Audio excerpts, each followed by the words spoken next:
मासिक धर्म जिसको कहा जाता है रजोधर्म, ठीक है। ये फीमेल्स में होता है लगभग 13 वर्ष की आयु से 11 या 13 वर्ष की आयु से स्टार्ट हो जाता है और लगभग ये 45 से 55 साल तक ये मासिक धर्म चलता है, ठीक है। जब बंद हो जाता है 55 वर्ष की अवस्था, 50 या 55 वर्ष की अवस्था, इसको उसको कहा जाता है रजोनिवृत्त, ठीक है। तो इसके बारे में अध्ययन करेंगे और देखेंगे क्या होती है ये मासिक धर्म या रजो धर्म। ये इसमें 3 अवस्थाएं होती हैं। पहली अवस्था जो होती है क्रमप्रासरी अवस्था होती है, द्वितीय स्त्रावित अवस्था होती है और तृतीय जो होती है वो मासिक अवस्था होती है। 3 अवस्थाओं के बारे में अध्ययन इसका करेंगे। तो पहली जो अवस्था होती है इसको कहा जाता है क्रमप्रासरी अवस्था।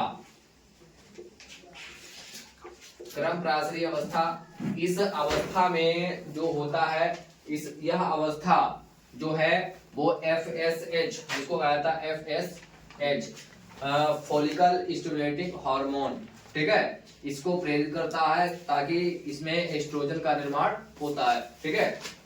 और बहुत ज्यादा मात्रा में एस्ट्रोजन प्रोजेस्टेरॉन का निर्माण होता है और जो है उसको नियंत्रित करने के लिए, इसको रिलीज करने के लिए ये अवस्था कहती है। यह अवस्था जो होती है लगभग 1 से 12 दिन तक होती है, 1 से 12 दिन तक होती है यह अवस्था। और इसमें जो है FS प्रोजेस्टेरॉन को रिलीज करने के लिए ये इसको प्रेरित करता है यह अवस्था।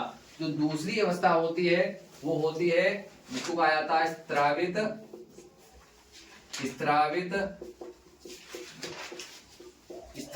अवस्था। ये दूसरी अवस्था है। इस अवस्था में क्या होता है, जो 1 से 12 दिन तक चलती है और ये 12 से 14 दिन तक चलती है यह अवस्था।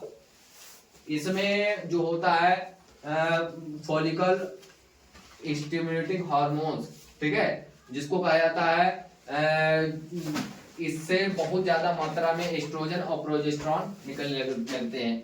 एस्ट्रोजन और प्रोजेस्टेरॉन हार्मोन, इसमें बहुत ज्यादा मात्रा में ये निकलने लगते हैं। कार्पस लुटियस जो होता है इसको बहुत ज्यादा मात्रा में प्रोजेस्टेरॉन और एस्ट्रोजन का निर्माण कर देता है और यह अवस्था जो चलती है 12 से 14 दिनों तक। उसके बाद तीसरी जो अवस्था आती है उसको कहा जाता है मासिक अवस्था।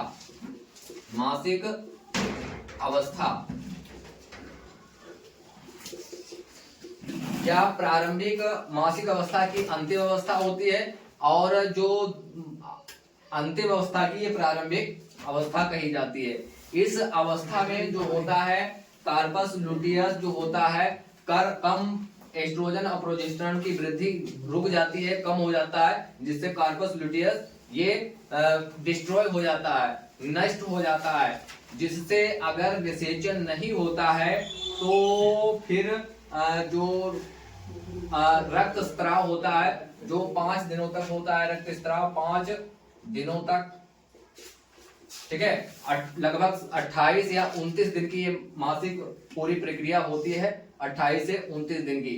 तो अगर निषेचन नहीं होता है, यदि निषेचन नहीं होता है तो इसमें रुधिर स्त्राव होता है, रुधिर निकलता है। क्यों निकलता है? क्योंकि एस्ट्रोजन और प्रोजेस्टेरॉन की जो कम मात्रा रह जाती है जिससे कॉर्पस लुटियम ये डिस्ट्रॉय हो जाता है, नष्ट हो जाता है।